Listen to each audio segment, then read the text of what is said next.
thought. "What are you up to now?" Maya wanted to deflect the attention away from Tommy. He'd only been gone a few days. His bedroom looked as though he was still in high school and he'd be coming back any day. Although it had been a long time coming, and Maya had had ample time to prepare emotionally for her son's departure, it all felt surprisingly raw and unnatural. "This and that," Quinn said, just as her mother did whenever Maya inquired after Quinn's job. "Mainly photography these days, but, yeah." She ran a hand through her curly hair. "The temperature might be more bearable here than in the city, but it's still damn hot." Maya was getting the message loud and clear.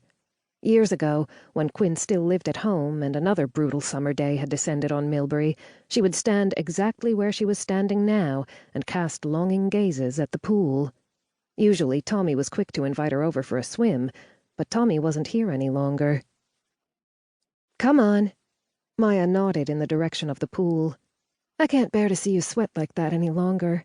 Thank you so much, Mrs. Mercer. I think you're a little too old to still be calling me that. It's Maya."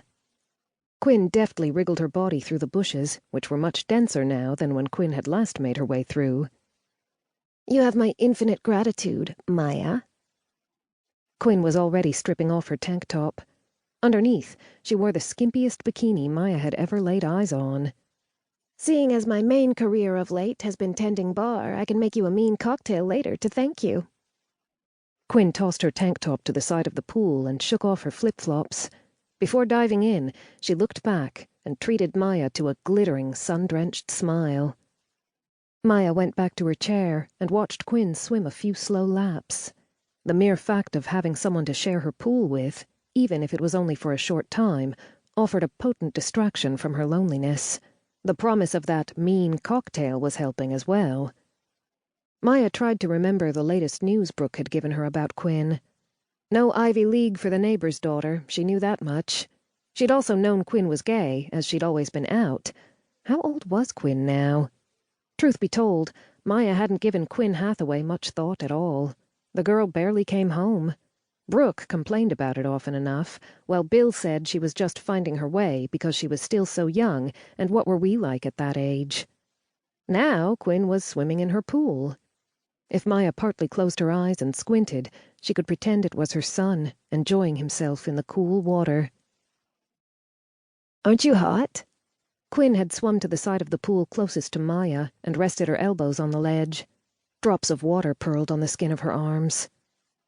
"I'm fine. I'll go for a dip later." "How are you holding up now that Tommy's gone?"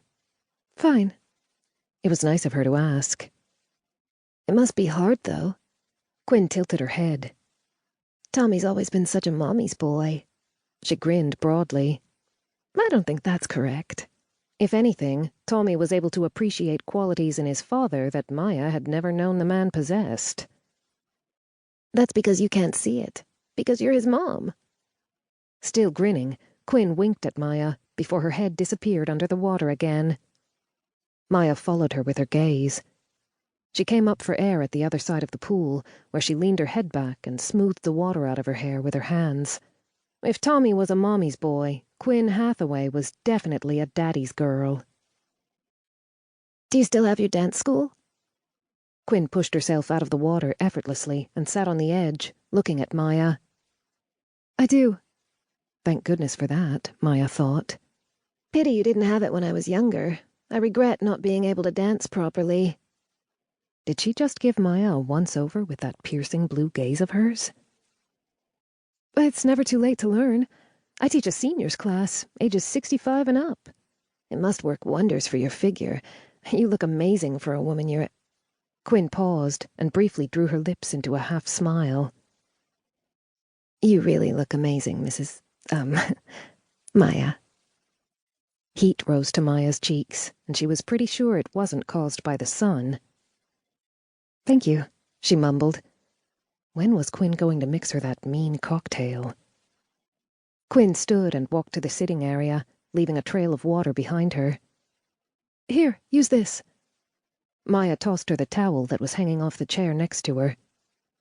Quinn toweled off her hair, then wrapped the towel around her waist. For some reason, it drew Maya's gaze to her chest,